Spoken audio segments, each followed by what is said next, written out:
हर देश का एक राष्ट्रीय गीत होता है।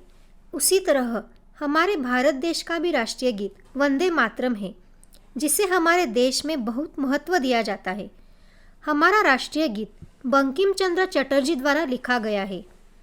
बंकिम चंद्र चटर्जी बंकिम चंद्र चट्टोपाध्याय इस नाम से भी जाने जाते हैं। आज हम हमारे राष्ट्रीय गीत की यानी वंदे मातरम की विस्तृत जानकारी और उसका अर्थ देखने वाले हैं।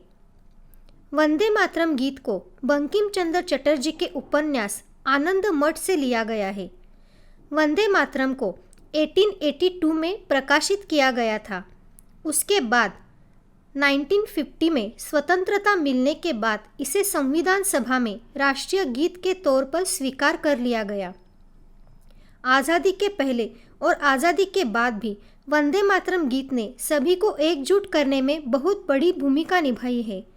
स्वाधीनता संग्राम में इस गीत की निर्णायक भागीदारी के बावजूद जब राष्ट्रगान के चयन की बात आई तो वंदे मातरम के स्थान पर रविंद्रनाथ टैगोर जी द्वारा लिखित व गाए गए गीत जन गण मन को वरीयता दी गई। बहुत चर्चा विमर्श के बाद यह निर्णय लिया गया कि इस गीत के शुरुआती 2 पदों को ही राष्ट्रगीत के रूप में प्रयुक्त किया जाएगा। इस तरह गुरुदेव रविंद्रनाथ टैगोर जी के जन गण मन अधिनायक जय हे को यथावत राष्ट्रगान ही रहने दिया गया और मोहम्मद इकबाल जी के कौमी तराने सारे जहां से अच्छा के साथ बंकिम चंद्र चटर्जी द्वारा रचित वंदे मातरम गीत के प्रारंभिक 2 पदों को वंदे मातरम को राष्ट्रगीत स्वीकृति दी गई। स्वतंत्रता प्राप्ति के बाद डॉक्टर राजेंद्र प्रसाद ने संविधान सभा में 24 जनवरी 1950 में वंदे मातरम को राष्ट्रगीत के रूप में अपनाने संबंधी वक्तव्य पढ़ा, जिसे स्वीकार कर लिया गया। अभी हम वंदे मातरम की जानकारी संक्षिप्त में देखते हैं। 7 नवंबर 1876 बंगाल के कांतलपाड़ा गांव में बंकिम चंद्र चटर्जी ने वंदे मातरम की रचना की। 1882 में वंदे मातरम बंकिम चंद्र चट्टोपाध्याय के प्रसिद्ध उपन्यास आनंद मठ में सम्मिलित हुआ। मूल रूप से वंदे मातरम के प्रारंभिक 2 पद संस्कृत में हैं, जबकि शेष गीत बांग्ला भाषा में है। भारत का राष्ट्रीय गीत वंदे मातरम सर्वप्रथम 1896 में गाया गया। वंदे मातरम का अंग्रेजी अनुवाद सबसे पहले अरविंद घोष ने किया।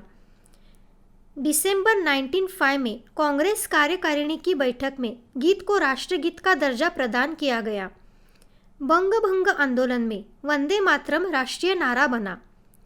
1906 में वंदे मातरम देवनागरी लिपि में प्रस्तुत किया गया। कांग्रेस के कलकत्ता अधिवेशन में गुरुदेव रविंद्रनाथ टैगोर जी ने इसका संशोधित रूप प्रस्तुत किया। 14 अगस्त 1947 की रात्रि में संविधान सभा की पहली बैठक का प्रारंभ वंदे मातरम के साथ और समापन जन गण मन के साथ हुआ। 1950 में वंदे मातरम राष्ट्रीय गीत और जन गण मन राष्ट्रीय गान बना। 2002 बीबीसी के एक सर्वेक्षण अनुसार वंदे मातरम विश्व का दूसरा सर्वाधिक लोकप्रिय गीत पाया गया। अभी हम वंदे मातरम का अर्थ देखने वाले हैं। वंदे मातरम वंदे मातरम। हे माँ, मैं तेरी वंदना करता हूँ। मैं आपके सामने नतमस्तक होता हूँ। आगे की पंक्तियाँ, सुजलाम सुफलाम मलयज शीतलाम सस्य श्यामलाम मातरम वंदे मातरम। यानी कि अच्छे पानी से सींची, अच्छे फलों से भरी, दक्षिण की वायु के साथ शांत हरे भरे खेतों वाली, कटाई के फसलों वाली मेरी माता, मैं तेरी वंदना करता हूँ। शुभ्र ज्योत्स्ना पुलकित यामिनीम फुल्ल कुसुमित द्रुमदल शोभिनीम सुहासिनीम सुमधुर भाषिणीम सुखदाम वरदाम मातरम वंदे मातरम।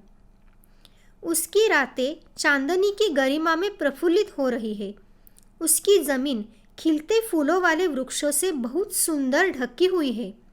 सुमधुर भाषा वाली, हंसी की मिठास, वाणी की मिठास वाली माता, सुख देने वाली, वरदान देने वाली वरदायिनी, आनंद देने वाली मेरी माँ, मैं तेरी वंदना करता हूँ।